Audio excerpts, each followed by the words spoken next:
Good evening. It is Thursday, March 14th, 2024 at 6 p.m. We are at the District Service Center in Cottage Grove, Minnesota. We would like to acknowledge that the land on which we gather is the land of the Mdewakanton Dakota people. Mdewakanton means dweller of the Spirit Lake. Our first item on the agenda is roll call. Dana? Brian Clark is absent. Sharon Van Leer. Present. Eric Tessmer is absent. Pat Driscoll. Here. Melinda Doles. Here. Simi Petnaik. Here. Katie Schwartz. Here. 2.0, Pledge of Allegiance. Please stand.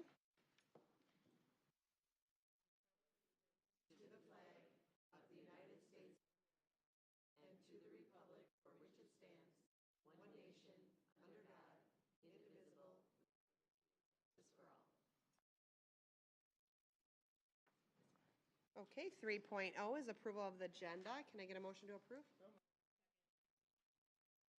Motion by Sharon, second by Simi. All those in favor? Aye. Any opposed? Motion passes. Okay, 4.0 is workshop items. 4.1 is Woodbury Middle School updates, and that will be presented by our Assistant Superintendent, Kelly Jansen. Good evening, and presented is a big word. It's going to be introduced by me. I am excited to be here with one of the schools that I get the privilege of working with in Woodbury Middle School. Principal Lopez is here with her amazing team, Ms. Isaacson, Mr. Mills, and Mr. Idem, and they're going to talk a little bit about their pillars of success and what makes them different. And I know they won't talk about themselves, but I do have to say that they are one of the strongest administrative teams I've ever worked with in my 23 years of education. And I just so enjoy going into their school every day, so I can't wait to hear what they're going to say. Good evening, Superintendent Nielsen, School Board Chair Katie Schwartz, School Board members, and other staff. I am honored to be here tonight. I have an amazing team, and I'd love to share the wonderful things our staff and students are doing at Woodbury Middle School. As you can see on the next slide, we look at the three pillars that we feel are the success of Woodbury Middle School. Our professional learning, staff focused on student learning, systems for student academic support, avid demonstration site, positive culture and climate, and I would say that's a really strong one at our school, the culture and climate, and the school of character and student voice. As we move on to the next slide, I want to talk about voice because what we have learned over the years, if we hear what our students are saying, we hear what our teachers need, it's a win-win. You put them both together, it has a positive result. So our students, we have our student ambassador group, all the schools do, and we always are interviewing them and trying to get feedback on different parts of the school. How is advisory going? What do you like? What do you see in your classes? What kind of instructional strategies? Do you like the Socratic seminars? We want to learn about how they like to learn. I want to bring up an example. Last year, we had our teachers interview one disengaged student that they felt they'd really want to find out what do they tick, how do they like to learn. So they interviewed that student, and then within 2 weeks, what they learned from their student, they put into the lesson so that the students could see that their voice matters to them. At the end of the year, when we go through our school improvement plan, we always have our teachers give us feedback. What do you see? What's the pluses? What would you like to see for improvements? And then in the summer, in June, the 4 of us, we have a gallery walk, and we go through, and we even will take pictures so the teachers can see that we really value their voice, and then we take 3 to 5 items, and we let them know in the fall, based on what they gave us in the spring, this is what we're going to do moving forward for that school year, so that they know that their voice matters in our school. But what I really want to share is, as we were trying to decide, how do we want to show all of you the wonderful things at Woodbury Middle School? We want to show it to our students, because that's what it's all about. So Rebecca Crislip does our Wildcat Weekly. We gave her just impromptu. We just said, can you go out and just, without the students know, just go out and interview students. Find out what they have to say about our school, because we'd like to share it at our school board meeting. Because their voice really is what our jobs are all about. So if we could show that video, it'd be great. Carrie, do you want to check to make sure your mic is working? They just came in, so just make sure your mic is working next time when you talk.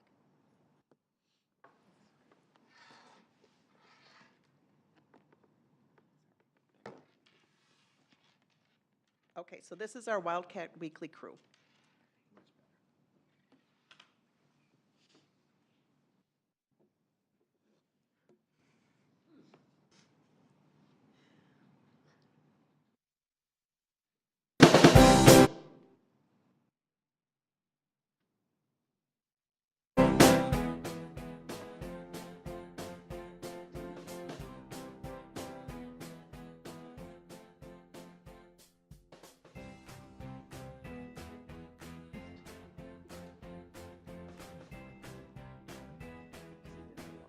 Welcome, Superintendent Nielsen, Assistant Superintendents, school board members, and special guests. We're here to bring you the Wildcat Weekly Special School Board Meeting Edition. We typically share Woodbury Middle School news and information along with our well-loved, fun favorite segments. However, today, we have our awesome WMS administrators to share information about all the great things going on at WMS. But first, let's hear from some of our amazing Woodbury Middle School students. Let's go! Let's go find some Wildcats and ask them what their favorite part about WMS is. The students, the spirit weeks and the team days. The teachers. My friends. The teachers and the staff. The apple slices at lunch. Definitely Avid. The teachers and all the help they give. The very nice teachers who always help you. All my friends are accepting, and the teachers are very nice and they help me with what I need. Gym. With the school activities. Band. Snack Shack cookies. The snack shack that my friends are able to support. How inclusive the teachers are. The lip dubs. The teachers, probably how welcoming the clubs are. This is the teachers. How they include and help people around the school. The teachers are nice. Is our community along with all of our amazing teachers who help us learn. It's the long passing time. The cool parties that we have. The very kind teachers. The pod space. The Wildcat Weekly. The people. Pod. The musicals. Is the snack shack. The free food. PE. Like the teachers are very nice. Avid. Lunch and wrestling. PE. Is language arts. Math class, the teachers try to do fun things. The stuff we do in activities. PE. The people. The team days. My friends. Math is all the activities. The people. Musicals. The snack shack. Orchestra. All around just a good school. What? Is reading with the kindergartners and musicals. Friends. The Wildcat crew. This is hanging out with my friends. It's the staff members. The community. Hang out with my friends. Reading to the kindergartners. 6th grade pod space. Shows how kind the teachers are. Creative spirit weeks. It's probably team day. Reading with the kindergartners. Is how kids at our school are making changes to make communities feel seen. For example, this year we have started a student-driven Black Student Union. The pods. Being part of student council. All the teachers are super kind and willing to help. Lunch. Health class. The cookies. This is how the staff always accommodates the students to make sure they can learn at their best. Be making my friends. Our teachers are very willing to help other students. Meeting new teachers and friends and stuff. Thanks, Wildcats, for sharing so many great things. Time for us to wrap this part up. Okay, that's it for our Wildcat Weekly episode. Remember, you are all amazing. Have a super awesome Wildcat Day! You rock, Wildcats! See you soon! Now we're going to pass this over to our awesome administrators. Principal Lopez, Mr. Wright, Ms. Isaacson, and Mr. Mills, take it away.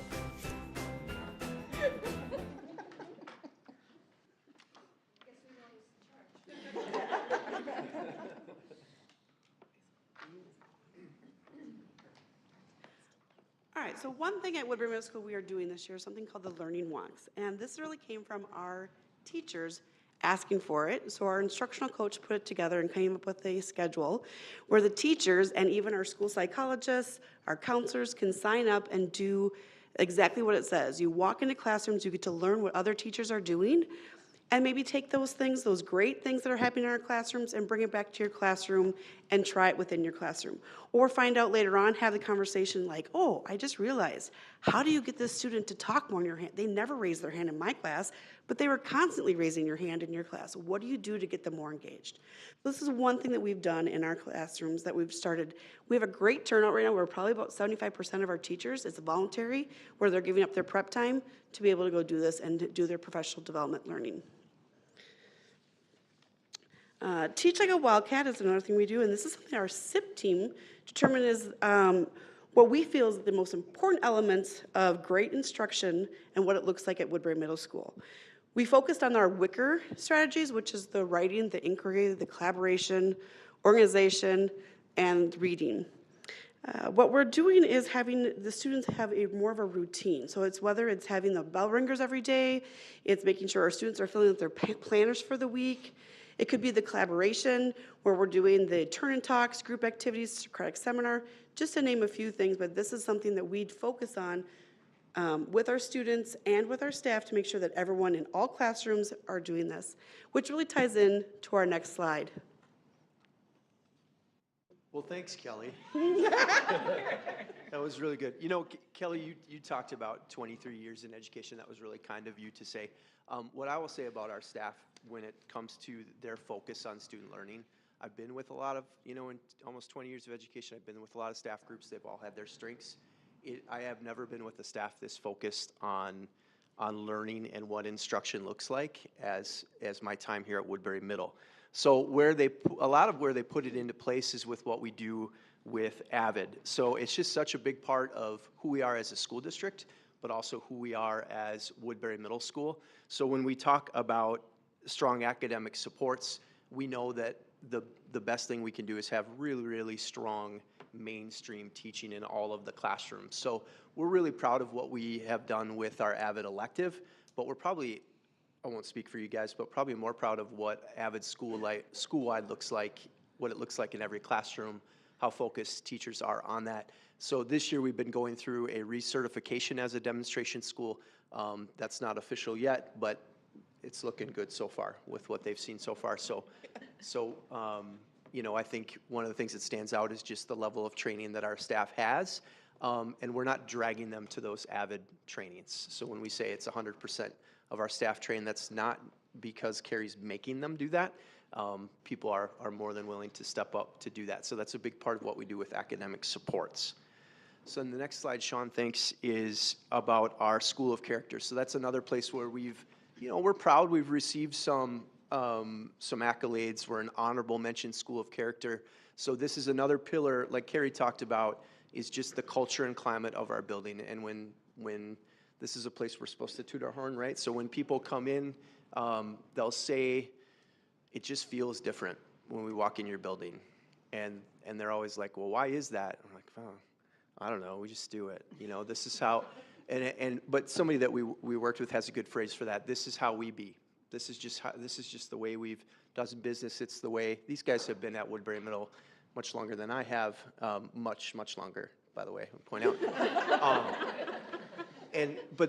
So when we looked at this framework for 11 principles of effective character education, so much was in place when we started looking at that framework that these guys had built over time between the teachers and the administration and really the families that have been at Woodbury Middle. What is really nice about the School of Character framework is when someone asks you that question, well, why does it feel different? It does give you a list of things. Here's some things that we're doing that make it feel that way. I won't get into it deep with those 11 principles. We're not perfect. There's a couple things we're working on for this year. We've got some really neat things going on with service learning. That was something that, as things kind of went away a few years ago, is coming back. And then we're really trying to work on our engagement with the community. I think the next level of School of Character would be a state School of Character, so that's something that we're aspiring towards. But again, not for the badge on the wall, just to enhance the way we be at Woodbury Middle. Oh, what was really neat about the student voice piece, so when we brought service learning in, a big part of what they talk about with service learning, a character and an SEL lens, is making sure it's student driven. So, and you know how anytime you ask your staff for a big lift, which is what they're doing with each grade level, creating a service learning project, you don't know how they're going to take it on, right? So what was really, really impressive with our 8th grade staff starting, and then our 7th grade is starting this week, is that they ran something with the students, a design process, for 2 weeks in advisory in the morning, where the students got to choose what the project was going to be. So each advisory came up with an idea of how they could do a service learning project. They voted on it. 8th grade, they just booked the other day. They're working on, the kids chose to do Feed My Starving Children. So they'll be going to do some packing with Feed My Starving Children and do some learning. But the important part is just that it was driven by them. So the more, and when you dive into that framework, that's a constant piece of let the students drive what you do, let the families drive what you do, let your teachers drive it. You know, as soon as we come in and say you should do this, it's not effective. And you guys know that. That's not unique to education. So as you can probably tell by watching our video and listening to us talk, we are all about our students at Woodbury Middle School. Part of having a successful school, in my opinion, is getting the kids involved in in things that they can do. So one of the things that has come up this year is a service project, as Josh kind of talked about. It's the Read to Me program, where we've partnered with Woodbury Elementary, and we have 6th, 7th, and 8th grade leaders. We call them our Wildcat crew. Some of them you would have saw in the video because they're also part of the Wildcat Weekly. The Wildcat crew members go over to the elementary. They sit down with their kindergarten buddy and they read books to them. The goal is to get to 100 during the school year. Amy Fisher, Rebecca Chrislip, and Julie Olson have been driving this year. It's been a very successful program. The kindergartners right now, and this is what I found out today, that's just awesome. The kindergartners are now reading to the middle school students, and they think that's really, really cool. Advisory is our next slide, and our advisory is created around our 4 core values at Woodbury Middle School, and you'll see that all over our building. If you come into our building, we have banners, we have posters talking about our Wildcat Way. Our 4 core values are respect, responsibility, participation, and perseverance. We have monthly themes for advisory. As the schedule is up there, it kind of gives you an idea of what we do on a daily basis. It's a nice soft start to the day, but the monthly themes that we have are based off of the character ed that Josh talked about. So for example, this month we're doing courage. So all of our lessons and activities are around the term courage. The students are connecting in advisory. They connect during morning meeting on Monday. It's a nice start to their week, getting to sit in a circle and talk. And the lessons that they do during the week, they also have a chance to collaborate with each other.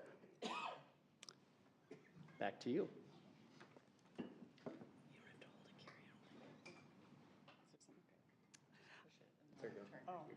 I want to hold it. That's the problem. So that was kind of a overview of the school, but I've talked about teachers, I've talked about students, but if you picked up the clip at the end, was my custodian. I have an amazing custodian staff. Like, they go above and beyond every day. We have great relationships with our cooks. We care about them. They care about us. It's really about our whole staff. Our paraprofessionals, they are key in our building. And this is the first year since I've been there that we actually had turnovers in paras. We never were short paras until this year. First time ever. And I think that says a lot. People like to come to work because our turnover isn't really big. So they like being with each other. They know that we're there for them, and it's truly a family. I mean, I have it on the wall. I really feel, I've been there since '09. It's the longest time I've ever been anywhere, and it's my family. I spend more time with them than my own family, along with these guys here. So we just feel we're really lucky, and we appreciate everything that our school district has done for us, and we just love coming to work. So that's the end of our presentation, but if you have any questions, go ahead. Anyone have any questions?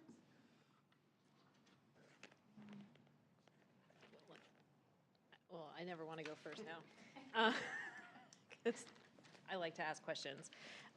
So one of the questions I had was around, I know Carrie knows this, and Josh just learned this.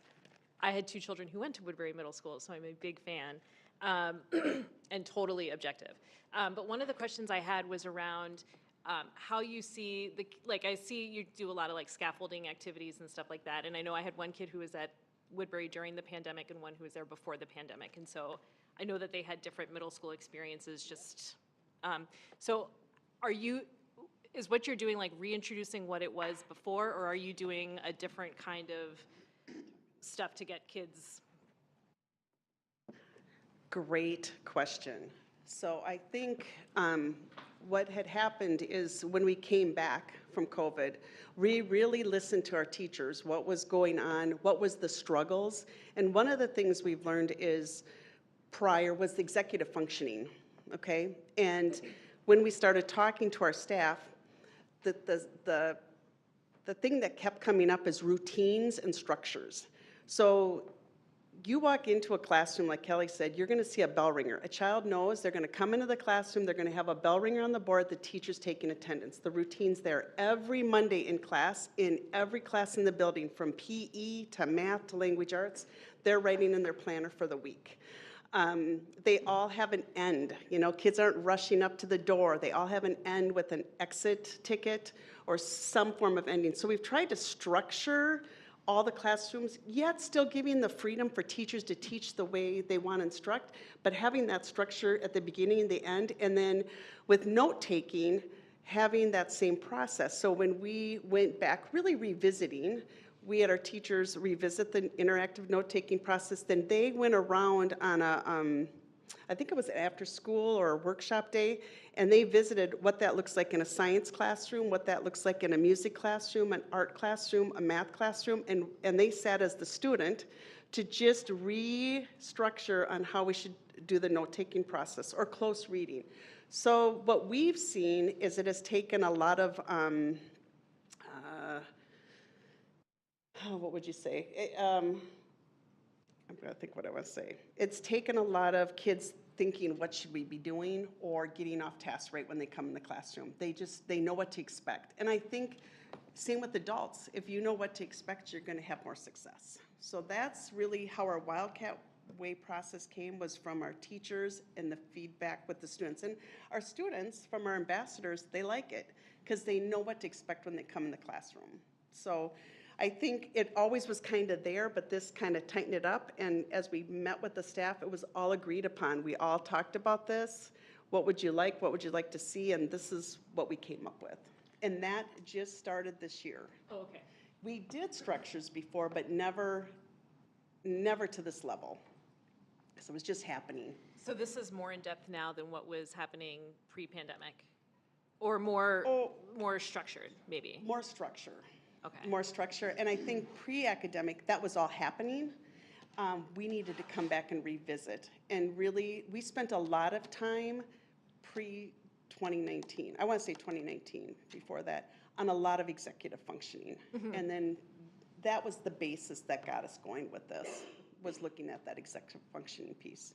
I think what I would add to that is like the business of working with humans is just cyclical, right? So when you look at differences of experience, you're going to have differences of experience for siblings, of course, because they're different people. But the key part of looking at that voice and doing the amount of surveying that we do is that we really, no matter pandemic or not, if we're doing everything the same that we did 3 years ago, we're probably not doing what we should be doing, right? So that, I know it gets overused, that continuous improvement, it can get overdone a little bit, but that's, kids that came through 3 years ago should have a different experience than the kids now, and they both should be good, right? That's the best way I could explain that. Then my only other question was around the reading program that the kids go over to the elementary school and read. So how frequently do they go, and like 100 books sounds like a lot for a school year. So how does that, like the mechanics of that work? So they go over 3 days a week in big groups. So it's different students every time, because there's, I would say, probably 30 kids that are involved, maybe even 40 kids. So it's a big group, but they separate it out. I think it sounds like a lot, but I think when you look at the time they spend, they're probably over there for about a half an hour. So they probably get 3-4 books in when they're over there. Okay. So, but I think the part I think the greatest thing about it is how excited the kids are to go and do it. Middle school kids, I have 2 of them myself, and they're not easy to get to do some of those things, right? And so, watching the smiles on their faces and them come in and ask like, hey, is today my day? Is today my day? You know, that's the part that's great about it, is they're excited to go over there. And I know the kindergartners are very excited to have them and tell them all about what they've been doing the last week. So it's been a great partnership.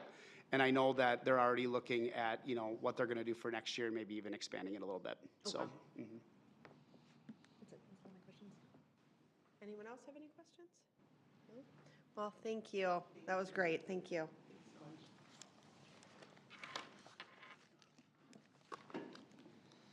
Okay, 4.2 is a construction update, and that will be presented by Assistant Superintendent Kristine Schaefer.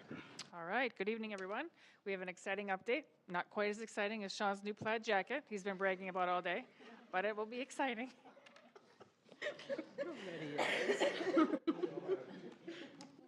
He knows we're teasing him because he's been talking about that jacket all day. All right, so just really quickly, here's our summary. As a reminder, our question 1 and question 2 with the secondary schools on question 1, elementary on question 2. So that's just a quick reminder of what that was. And then our plan phasing. So we are in the design phase in process of the first tier, which I'll show you those tiers here in a second. And again, those were the projects that were the high priority items selected by the community. We have architects working, gathering feedback from staff around the district, and we'll talk about that more in a little bit, with then the elementary school starting next year. All right, so here's that phasing timeline. So as you can see in the green, we've started with all of the 3 high schools. Altman and Woodbury are just started, they're in process, with then Lake and Cottage Grove starting shortly in a month here, with construction hopefully starting next spring. So that's in blue.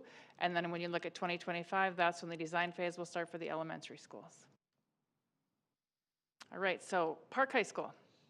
And so as I talk about this, Dr. Brookins and Kelly and I all work with different schools. So I work with Park and Eastridge, Dr. Brookins works with Altman, and Kelly works with Woodbury High School, Woodbury Middle. So chime in if there's anything to add on these slides. Park High School, we've met many times. So Park and Eastridge started a couple of months ago. So Park met several times with student services, cafeteria, kitchen, as we look at improving the kitchen cafeteria, as we look at improving the student services section and the offices in the front. We met today to look at what the architects are thinking, and it's really going to be amazing when you see it. And I know we'll talk about it, but in May, we hope to bring the architects here so you can see it, so you can see kind of the design phases. But the park staff is really excited about what the architects are coming up with. And I was at a meeting on Wednesday at Eastridge and Park, and a teacher leaned over and said, wow, they really listened to us because this is amazing. I'm like, yeah, that's why you're here as a user group. So the meetings are going really well. We also met with City of Cottage Grove to explain the projects that we have, and they're on board with what we're doing, just to talk through that with them. Part of what we're talking with the city about as well is in working with Crestview and Park, trying to improve the traffic flow. So if you've been on 80th in the morning or in the afternoon, the 80th gets backed up. So we're trying to find some good solutions for both schools for that. So we have some ideas, but we do need to work with the city on that. Eastridge, we've had lots of meetings at Eastridge talking about that addition. We met this week with the advisory group to show them what the architects are thinking based on their feedback. It's going really well. We're really down to minor details or what will go in that addition, and then the cafeteria kitchen. So we're making a lot of progress. We're close to having that final plan to show you in May. Woodbury High School started a few weeks ago, Kelly, and so they're at the beginning phases of the meetings with the user groups and explaining what the process will be. They've met with Career and Tech Ed user groups to look at what their priorities are, discuss what their space needs are. Woodbury High School too, and I'll talk about this at the end, I think next Friday is going to do some school tours. Park and Eastridge went on some school tours a couple weeks ago, and we took staff, teachers with us to just look at, you don't know what you don't know because you've been in your same school for so long, and so we want to get them out to look at what is out there and some of the schools, the newer schools that have been built, and some of the schools that have had some updates recently, so they have some ideas of what to even ask for. So that's Woodbury High School. Altman user group, they have met. They're looking at priorities for that classroom addition: science, science technology, multi-purpose space, special ed space, and they also are talking about the kitchen cafeteria space and those upgrades, and also discussions about the storm shelter requirements. Woodbury Middle School, They met, they just started meeting recently, Kelly? Meeting 3 today, okay. Talking about what needs to be done in there for renovations, and a big piece of Woodbury Middle School is that secure entry. So a lot of the conversation is on that in the front of the building. And talking about a possible location of a third music space and then multi-purpose space located in the former pool area. And then also Cottage Grove, as I mentioned earlier, Cottage Grove and Lake will start in April. Eastridge staff have already gone on tours. Woodbury will go on Friday. Park already went on tours as well. And then the site survey and soil boring drilling is happening at several sites. Don't ask me what that is. Hopefully Dan could answer that. And that is our update. That's where we're at now. Any questions? Any questions from anyone? No? Okay, thank you. Okay, 5.0, information items. 5.1, revised 2023-24 budget, and that will be presented by Dan Pyan, Executive Director of Finance and Operations. Good evening, everybody. Now we come to the accounting portion of the board meeting. Yeah, accountants are funny. They're not funny. They're just boring. But did I ever tell you that story about the 3 accountants were sitting at the bar and they were like buying rounds and drinking and celebrating, and the bartender walked over and says, well, I know you guys, you're accountants. It's only March 12th. You still got a month of tax season to go. Why are you guys so happy? And they looked at him and said, well, you know, it's very stressful, so we bought a puzzle, and it's at the office, and we just completed the puzzle, the 3 of us did. And then they got some more beers and celebrated and toasted each other, and the bartender said to him, well, so what? And the one guy says, well, we did in 34 days. And they toasted themselves again, and the bartender once again says, well, 34 days, I mean, what's so great about that? And the third guy said, well, the box said 5 to 7 years. I knew he was going there. Those are Chris's buddies. Dan, that's what we're going to miss about you. Chris, you're going to have to step up, baby. Big shoes. Yep. So why do we revise our budget? What's the significance of revising our budget? School districts across the state, they revise their budgets due to changes in student counts. Obviously, that changes every day. The state allocates dollars based on an average daily membership, meaning that it's a myth that, oh, October 1st is the big day. No, every day counts because they average out all your enrollment. State allocations sometimes change, federal allocations sometimes change, and then of course, labor agreements are reached, contracts are settled, and then we know, what the true cost of our salaries are going to be. And the revised budget gives us a real indication of the reserves that will be remaining at the end of the year. So, the audit was finished. We finished with almost a 13% fund balance. Then we go through the next year and then look at the revised budget. That pretty much tells us, where our reserves will be sitting as we start the next school year. And that really aids us in preparing the next year's budget. So I won't bury the lead, and I'll start out by saying this is how we feel we're going to end up next year. The first column on the left is what actually happened in 22-23. We had about $284 million in revenues. We had about $276 million in expenditures. So we had a positive net impact on the budget of about $7.7 million. The original budget for 24, we were thinking we'd have about $301 million in revenues and about $300 million in expenses, and looking for a net of about $1.1 million. With the revised budget, It's always a little nerve-wracking as we wait for the numbers to come in. But we actually are looking at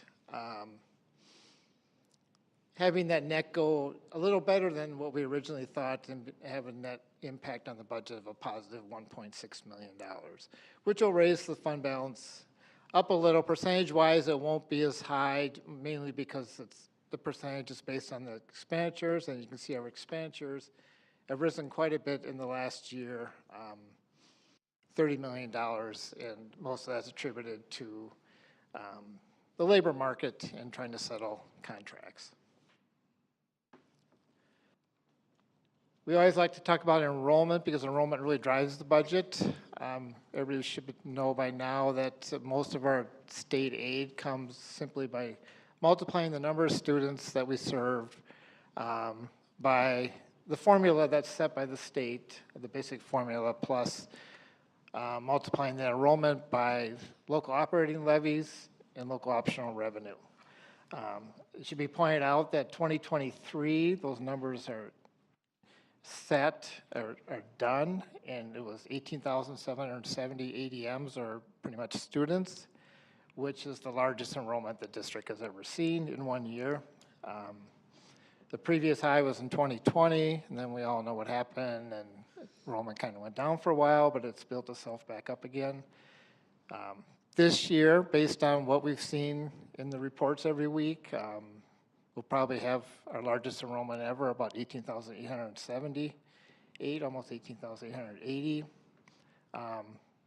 However, with a small kindergarten class, low birth rates,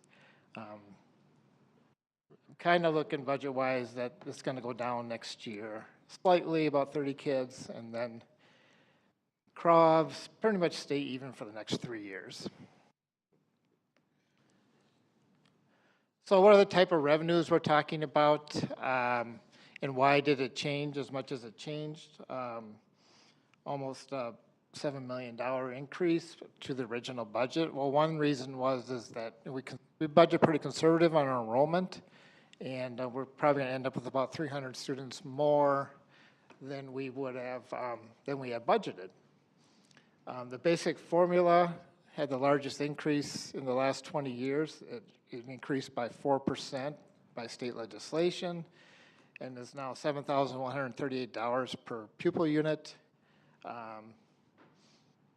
We won't talk about what a pupil unit is, but it's just the way they count it. Unfortunately, for 2025, the next school year, the formula is only going to increase by 2%, unless some special legislation happens this year, which would not keep up with inflation. We also get compensatory dollars based on our free and reduced lunch accounts. We get operating capital dollars, which is based on our building ages. We get a lot of special education aid, which is based on the amount we spend on special education. They now have introduced cross-subsidy aid. We also get aid for EL and gifted and talented. On the federal side, we get aid for special education, for Title I, II, and III. We have a few ESSER dollars hanging around from pandemic dollars from the federal, and a few CRF dollars hanging around, and those will be spent up. I think they have to be spent up by the end of September. And then our other local revenue, which we're very thankful to the voters in this district and the taxpayers, as we have an operating referendum, which is near the maximum that can be asked for in this state. And it's also has an inflationary figure tied to it. So with our local optional revenue, which is $724 per pupil unit, we're collecting about $55 million off of our operating referendum and our local optional revenue. And that's very, very helpful, as you know. We also get long-term facility maintenance revenue from levies.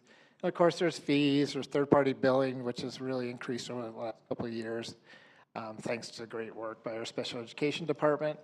And then admissions, rental, and interest has gone pretty well the last couple of years.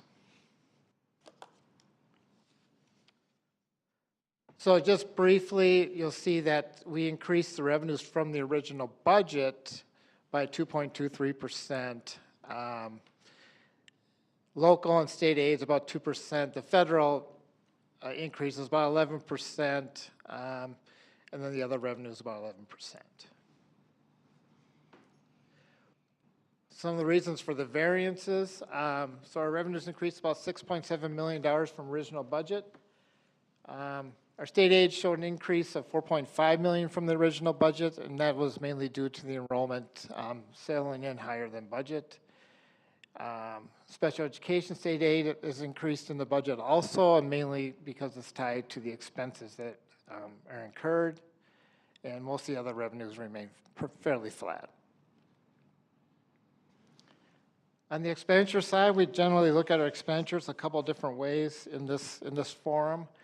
We look at them by type or object code. And those are salaries, benefits, services, supplies, capital, and other.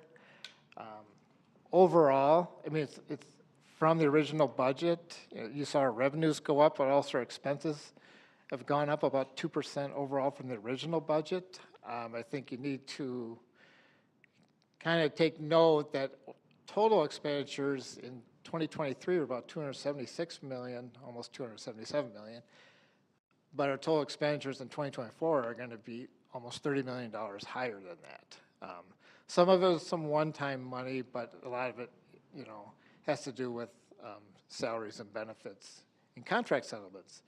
And it just points out that I mean, all wages and benefits are market-based. I mean, people are going to work for an agreed-upon amount. We can't control the market anymore than we can control the revenue coming in. So we just have to keep that in mind as we look to the future, is to keep people coming to work.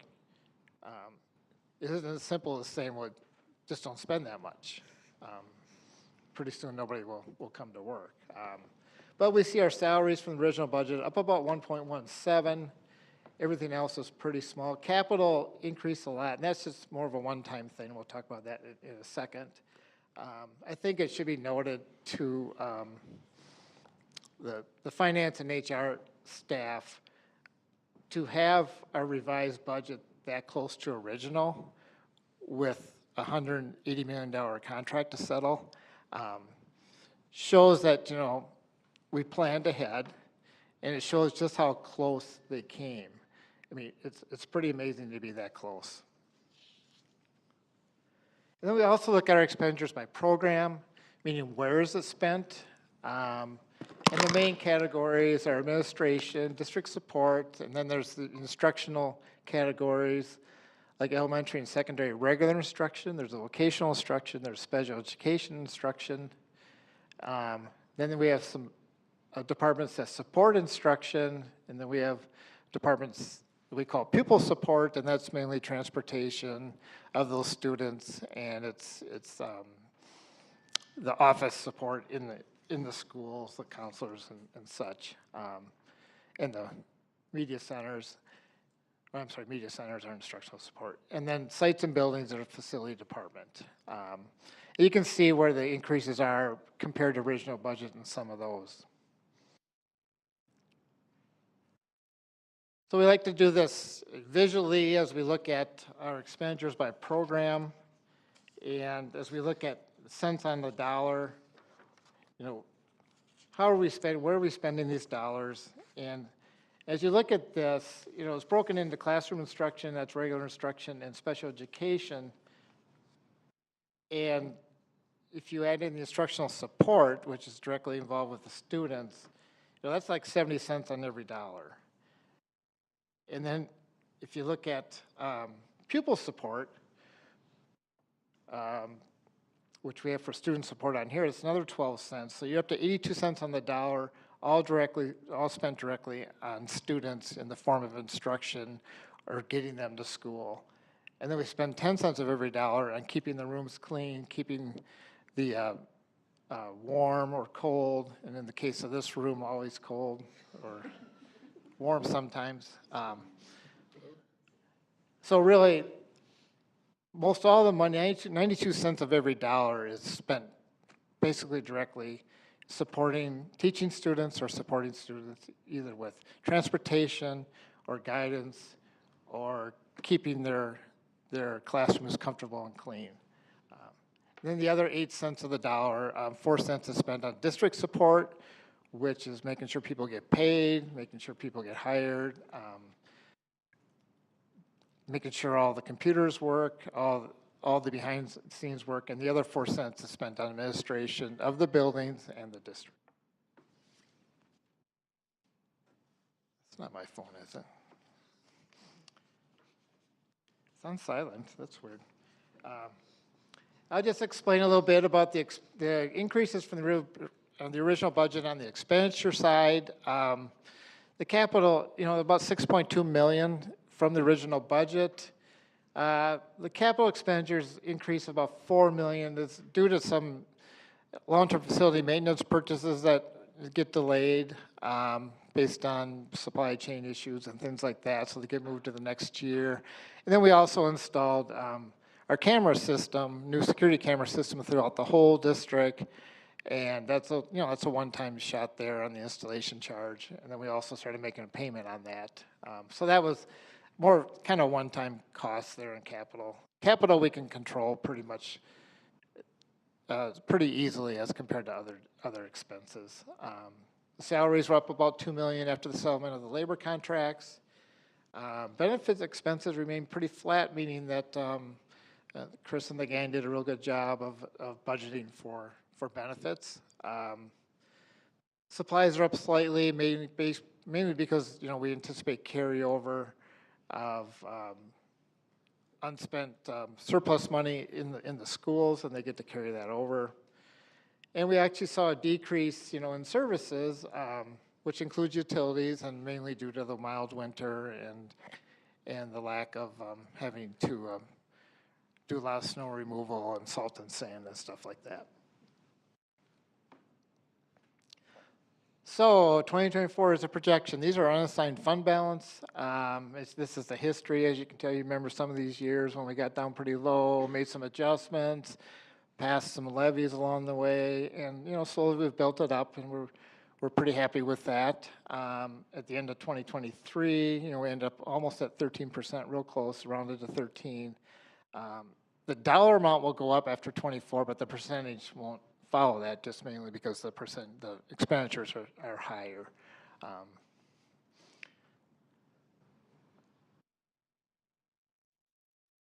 So what's next as far as budgets go? Well, we'll ask the board to approve the revised budget on March 28th, so that can be loaded into our system, ready for the auditors. As we look to next year, staffing allocations are given to the principals. That's a real simple way of saying that there's a lot of work behind that between human resources and all the principals and administrators as they look at the enrollment for next year and how we can staff the schools. As we start projecting the 24-25 revenues, as I said before, the state formula is only increasing 2%. Unless somehow they increase the funding at that level. So we're not going to see the huge increase in revenue that we saw in 2024. The finance staff will compile all the 24-25 expenses. We'll present a budget for 24-25 to the board on June 6th, I should say. And then we'll ask for approval on June 20th. And then, of course, in July, they'll start auditing 23-24, and we'll start all over again. With that, I can take any questions. So, sorry. I don't have that many questions this evening, Katie. Don't worry. We'll end early. No, so one question I had is the revised fund balance to 12.6. How does that compare to the policy that we have in place and the timeline that we put there? The policy, we wanted to be at 16% by 2026. So you have 2 more fiscal years. And we were trying to go 2% a year. So we're still on track for that then, right? if we want to go to. Yeah, we're on track, you could say. I mean, there's factors that, are gonna happen too. But yes, we're on track. Okay, and then I just had like a accounting question. So when we do settle a contract and we pay staff retrospectively, does that, even if the pay is from, say it's like it crosses fiscal years, do we take the expense all in the year in which we make the payment, or do we allocate it back? Like if there's some, I don't know, if it takes longer than a year to settle a contract or something like that. Oh, well, Back pay, sorry, back pay, sorry, well, sorry, back I pay. was gonna, I don't wanna tease you, but I don't think you meant retrospectively, I mean retroactively. Retroactive, sorry. We're retrospecting about I work in the- marketing, Dan, not finance. No, generally, if we get them settled within the same contract year, we can get the expenses in the right spot. If we happen to settle so late that the books have been closed, we really don't have much choice. It's gonna go into the next fiscal year. Okay. But, we haven't run into it where we've run into that. We've always been able to put it all in the right year. In the right year, okay. And so the increased benefit and salary numbers are reflective of the contracts that have been signed, like just this year? Everything's been settled for the groups that had to be settled. Okay. So that's all in there. Oh, okay. Thanks. That's it. Anyone else have any questions? Okay, thank you, Dan. Thank you. On to 5.2, first reading of proposed policy changes, and that will be presented by Julie Nielsen, Superintendent. Thank you. Much like the budget, the policy committee is very routine and regular as well. Dan, we share similar presentations each month. This evening, I am bringing forth policies reviewed by the policy committee, board members, as well as district level leaders. In our set for this month, we have policy 213, our school board committees. In that policy, there are updates to actual names of the committees that have been assigned and the procedures have been removed. Next, policy 417 is an addition. It is the chemical use and abuse policy. It is based off of the MSBA model policy with the procedures removed. And I think the board knows that that is one thing that we're working through, is making sure that procedures are procedures and policy language remains policy language. Policy 501, school weapons policy, updates per MSBA to the definitions as well as the instructional use, and then MDE reporting and legal references have been updated in that policy. Policy 502, search of student lockers, desks, personal possessions, and student persons, no proposed changes there. 503, student attendance, no proposed changes. Next policy, I just want to make sure they're not sticking. Policy 507.1, chemical use and abuse. If you heard it 417, we are recommending 507.1 be eliminated, and it would be replaced by the 417 chemical use and abuse that was based off of the MSBA policy language.